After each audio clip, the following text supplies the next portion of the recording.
നിങ്ങൾക്ക് 28 മുതൽ 30 വരെ വയസ്സുള്ളപ്പോൾ നിങ്ങൾ ഓടുകയും ചാടുകയും കളിക്കുകയും ചെയ്തിരുന്നു. നിങ്ങൾ കരുത്തുള്ളവനായിരുന്നു. നിങ്ങൾക്ക് ഫ്രഞ്ച് ഫ്രൈസ് ഇഷ്ടമായിരുന്നു കുട്ടിക്കാലം മുതലേ. ഇപ്പോൾ നിങ്ങൾക്ക് 28 പകരം 48 വയസ്സായി.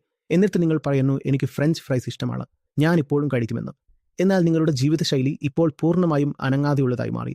നിങ്ങൾ ഒരിടത്തിരിക്കുന്നു. നിങ്ങൾ ഡോക്ടറോ മറ്റോ ആണ്. ഓഫീസിൽ ജോലി ചെയ്യുന്നു. മുതിർന്ന ആളായി അനങ്ങുകയോ കളിക്കുകയോ ചെയ്യുന്നില്ല. എന്നിട്ട് നിങ്ങൾക്ക് ഫ്രഞ്ച് ഫ്രൈസ് ഇഷ്ടമായതുകൊണ്ട് നിങ്ങൾ അത് തന്നെയാണ് കഴിക്കുന്നത്. എങ്കിൽ നിങ്ങൾ ഇല്ലാതായി പോകില്ലേ? വിവേകം എന്നതിനർത്ഥം പിന്നിൽ എന്തായിരുന്നു, എനിക്കിഷ്ടപ്പെട്ടത് എന്തായിരുന്നു, എന്റെ ഭൂതകാലം എന്താണ് എന്നതിനെക്കുറിച്ച് എനിക്ക് അറിയേണ്ടതില്ല. ഞാൻ നോക്കും, മനസ്സിലാക്കും. ഇപ്പോഴത്തെ കാര്യം എന്താണ്? യാഥാർത്ഥ്യം, ഈ നിമിഷത്തിലെ വസ്തുത, ഭൂതകാലത്തിലെ ഓർമ്മയല്ല. നിങ്ങൾ റെസ്റ്റോറൻറ്റിൽ ഓർഡർ കൊടുക്കുകയാണെങ്കിൽ പോലും മെനുവിൽ പരിശീലനം നടത്തേണ്ടി വരും. ഞാൻ ഓർഡർ ചെയ്യുന്നത് എൻ്റെ ഇഷ്ടത്തിനനുസരിച്ചായിരിക്കില്ല, എൻ്റെ വിവേകത്തിനനുസരിച്ചായിരിക്കും. മെനുവിൽ നിന്ന് പോലും വിവേകത്തോടെ ഓർഡർ ചെയ്യാൻ കഴിയുന്നില്ലെങ്കിൽ ജീവിതത്തിൽ മറ്റെന്തും എങ്ങനെയാണ് നമുക്ക് വിവേകത്തോടെ തിരഞ്ഞെടുക്കാൻ കഴിയുക?